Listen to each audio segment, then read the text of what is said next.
E esse outro rapaz, ele aproveitou que só tinha 3 e tinham chamado 4.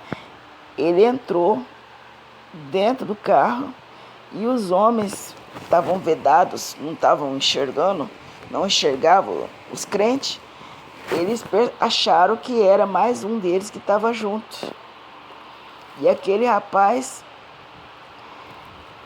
o homem, o primeiro que entrou, que estava no volante, desceu do carro querendo impor medo, terror, aquela bota militar. E a roupa deles não era roupa nem de polícia civil, nem de polícia militar. Era uma roupa que parecia a roupa da polícia ambiental. Aí eu falei para uma das mulheres que estava próxima, eu falei assim, olha, essa roupa parece a roupa da polícia ambiental.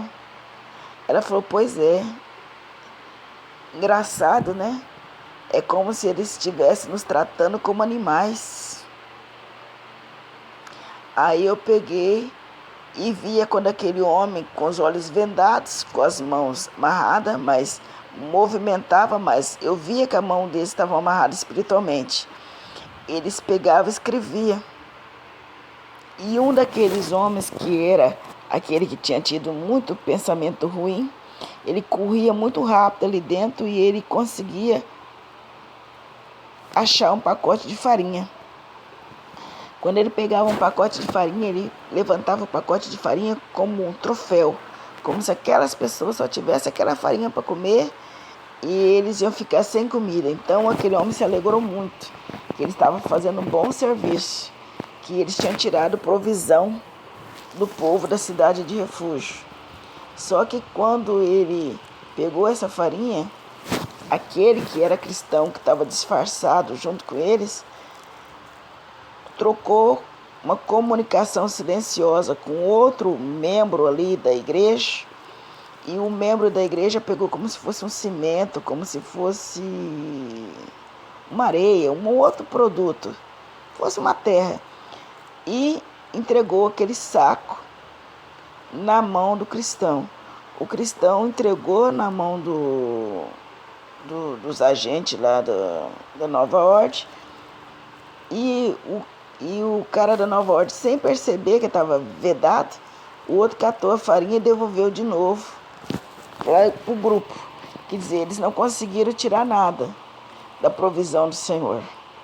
E aqueles homens acharam que tinham feito a sua missão, que eles iam se apresentar ao general e foram embora. E quando eles foram embora, a igreja ficou, e aquele irmão que tinha ido junto com a Nova Ordem também ia junto para dar outros livramentos para outras pessoas. Só que o povo da Nova Ordem não via, não entendia e não sabia que ele não era um deles. Então a Bíblia diz que o próprio Deus cega até os nossos inimigos. Aí me fez lembrar da passagem de Jeremias. De Jeremias não, a passagem de Eliseu. Quando Geazi fala para Eliseu, olha Geazi, olha Eliseu, a cidade está cercada, os inimigos cercaram toda a cidade, homem de Deus, o que vamos fazer? Aí Eliseu ora e pede para Deus abrir os olhos de Geazi. Aí Geazi vê sobre os montes os homens de fogo, cavalos de fogo, o monte estava tomado do exército celestial. Então, eu creio que o mesmo Deus que livrou lá no passado, Ele livra hoje, Ele livra eternamente aquele e aquela que confia no Senhor. E ali, irmãos, o Senhor ia mostrando cada vez mais, Ele mostrava uma coisa, Ele mostrava outra. E eu ficava ali maravilhada com o trabalhar de Deus. E eu não estava só num lugar, de repente eu estava em outro. Ali onde que eu estava mesmo, eu via pessoas de outros países, de outros lugares, falando em outras línguas, mas Deus trazia para a minha língua, para a língua portuguesa, a interpretação do que aquelas pessoas falavam. E num determinado lugar, eu andei mais um pouco, eu encontrei o menino estava sentado, o menino parecia que tinha 5 anos. Eu gosto muito de criança, eu gosto de brincar, de falar oi, de agradar crianças. E quando eu vi aquela criança bem franzilinha, bem pequena, eu peguei e cheguei próximo. Eu cheguei próximo daquela criança, e aquela criança era muito pequena, tinha 5 anos, mas uma criança muito frasilinha. Aí eu ia mexer com aquela criança, ia falar oi e tal, brincar com aquela criança. Mas aí uma mulher me abordou. Aí ela falou assim, esta criança não é que você. Este não é quem você pensa que é. Aí eu falei, mas quem é? Aí um rapaz falou pra mim, olhei pra ele, eu falei assim, mas essa criança deve ter uns 5 anos. Aí falava, não, ele tem 13 anos. Eu falei, mas como pode? Ele tá tão raquítico, ele tá tão pequenino, ele tá tão... a idade dele, o corpo dele, o esqueleto dele não corresponde à idade que ele tem. Isso tudo aconteceu depois. Você sabia que 1/3 da raça humana, 1/3 da população mundial deixou de existir? Eu falei, meu Deus. E a pessoa me falava, e o pior, já está, escuta. Aí eu começava a escutar barulhos de bomba, barulhos de guerra.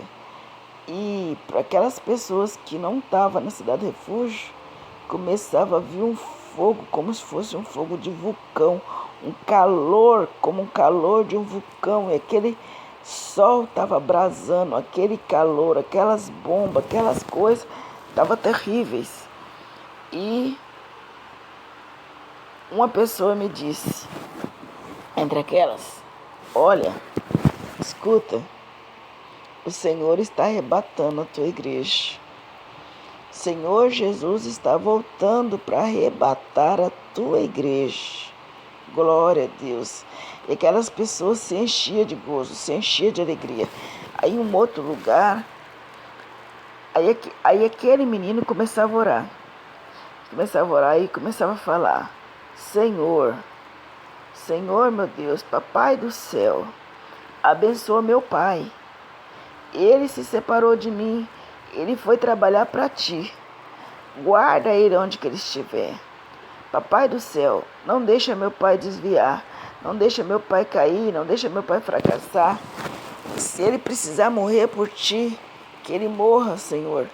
Mas que eu não vou negar o Senhor, eu não vou sair daqui. Eu prometi para o meu papai que eu vou ser fiel a ti, porque um dia eu quero encontrar o meu papai na glória. Senhor, ajuda meu papai. E eu escutava aquele menino orando com muito fervor. Eu falei assim, olhava pro menino, aquele rapazinho. Ele não tem cabelos mais sobre a pele dele tá viscosa. Não tem cabelo. Nossa, parece que quase não tem carne. O osso tá só cobrindo os esqueletos, pouquíssima carne, muito pouquinha a carne dele, tá muito magrinho. Aí ela falou assim, o que importa? Quem nos separará do amor de Deus? A fome, a peste, a sede, perseguição, espada. E foi citando aquela passagem bíblica que Paulo fala, que nos separará do amor de Deus? Presente, passado, porvir, a espada, a fome, a peste. Nenhuma criatura nos separará do amor de Deus. Nem o presente, nem o passado, nem a altura, nem a profundidade, nada pode nos separar do amor de Deus em Cristo Jesus. E aquele menino orava com muita fé, pedia força para Deus, pedia para Deus preparar ele, pedia para Deus ajudar a igreja, para ninguém desistir. E pedia para Deus dar um presente para ele, quando chegasse no trono, encontrasse Jesus, mas ele pudesse ver entre a família de Deus o pai dele. E no mesmo momento eu escutava o pai daquele rapaz falando outra língua. E o pai daquele rapaz começava, Senhor, meu Deus, eu deixei meu filho para fazer a tua obra, ele não pôde vir comigo. Guarda ele onde ele estiver. Senhor, dá força para o meu filho, dá graça para o meu filho, Prepara meu filho, não deixa meu filho se contaminar com nada, porque um dia na tua glória eu quero encontrar o meu filho e junto nós louvamos ao Senhor eternamente, juntamente com a tua igreja. Aí eu fiquei, e aquele homem, parece que ele estava tomando conta de um rebanho, de um grande rebanho. E ali ele continuava, virou de costa para mim, continuou de frente para aquele povo. E aquele homem estava ensinando aquele povo estava aprendendo, e o Senhor estava dando graça, e que o Senhor estava preparando aquelas pessoas. Estavam recebendo vestes brancas, as pessoas ouviam água de batismo, e aquelas pessoas estavam sendo preparadas, mas parecia ser um lugar tipo selva, tipo um lugar como se fosse fazenda, mas um lugar pouco habitado. Mas era muita gente que estava ouvindo a palavra. E aquelas pessoas que ouviam a palavra também faziam outros discípulos. E a obra de Deus estava indo. Meio aprovação e meio perseguição, mas todos eles na cidade de refúgio, e eles estavam guardados debaixo da sombra do Altíssimo, debaixo das mãos do Onipotente. E em vários momentos, em várias circunstâncias, eu via cumprindo o Salmo 91 que diz: 1000 cairão ao teu lado, 10.000 à tua direita, mas tu não serás atingido. E no meio daquele povo, no meio daquela população, no meio da igreja, no modo geral, operava-se muitos milagres, muitas maravilhas. Tinha hora assim que eu virei o rosto assim, e Deus tinha acabado de operar maravilha.